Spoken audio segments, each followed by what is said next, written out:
The boy never heard the sound of rain. He never heard his father's laughter, or his mother's voice calling his name. For 10 long years, silence was his world, until one quiet evening, a stranger reached out and pulled something that changed everything. It was the town of Willow Creek, small, green, and forgotten by the world. The richest man there was Ethan Cole, a self-made millionaire who had everything except peace. His mansion stood like a fortress at the edge of town, full of paintings, crystal chandeliers, and one unbearable silence. His 10-year-old son, Liam, had been deaf since birth.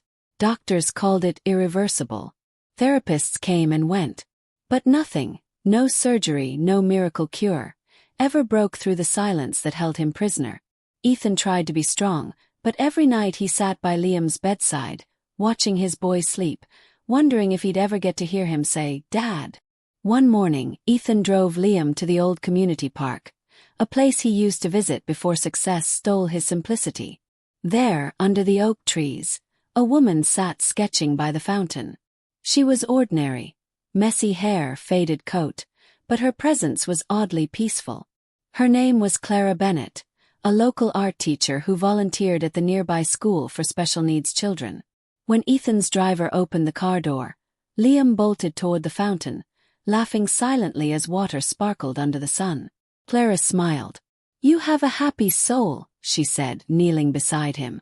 Liam looked at her with curiosity. Most people didn't bother trying to speak to him, but Clara did.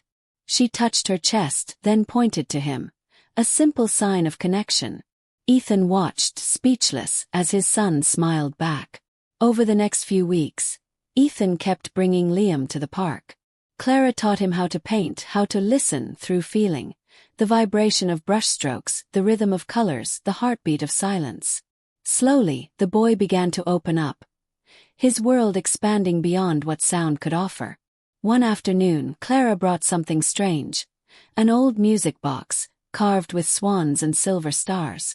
"This," she whispered to Ethan, "belonged to a little girl who once couldn't hear either." Ethan frowned. "You think this will help?" Clara only smiled. "Sometimes it's not the ears that hear first, it's the heart." She wound the box and placed it beside Liam. The melody began, soft, fragile, like a lullaby from another world. Liam stared, his eyes wide. Then Clara gently guided his small hands to the wooden table. "Feel it," she said. He did and froze. The vibration trembled through his fingertips, into his arms, into his chest.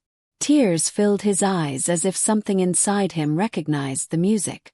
Clara whispered, "Now watch." She slowly reached behind the box and pulled a thin thread, a hidden string that connected a tiny bell inside. When she pulled it, the bell chimed with a pure, bright tone. And that's when it happened. Liam gasped. His eyes widened, confused, terrified. He covered his ears, then looked up at Ethan. "Dad," he whispered. Ethan's world shattered. He fell to his knees, grabbing his son, tears streaming down his face. "Say it again," he choked. "Dad." The word was trembling, imperfect, but real. Doctors couldn't explain it. They said it was impossible, that Liam's hearing had been permanently gone. But Ethan didn't care about explanations. He only knew that something had awakened in his son that day. For the first time, the mansion echoed with laughter, footsteps, and the hum of life. Liam followed Clara everywhere, asking about sound, the way rain whispered, the way wind sang through trees. Clara told him that hearing wasn't just about ears. It was about listening to the world with your soul. Ethan often caught himself watching her, this woman who'd done what medicine couldn't. And though he tried to offer her money, she refused every time. "I didn't give him hearing," she said softly. "I just gave him a reason to believe it was possible." Months later, as autumn painted the trees gold, Ethan found Clara sitting again by the fountain. He walked up quietly and handed her a small box, the same music box, newly restored. "I had it repaired," he said. "For you." She smiled, winding it gently. The melody played, clear, sweet, eternal. And from across the park, Liam ran toward them, shouting, Dad! Miss Clara. Listen, the birds. The two adults looked up. The boy was right. For the first time in years, Ethan heard the morning not as noise, but as music. Sometimes the greatest miracles aren't found in science or wealth, but in the quiet hands of someone who chooses to believe when the rest of the world has given up.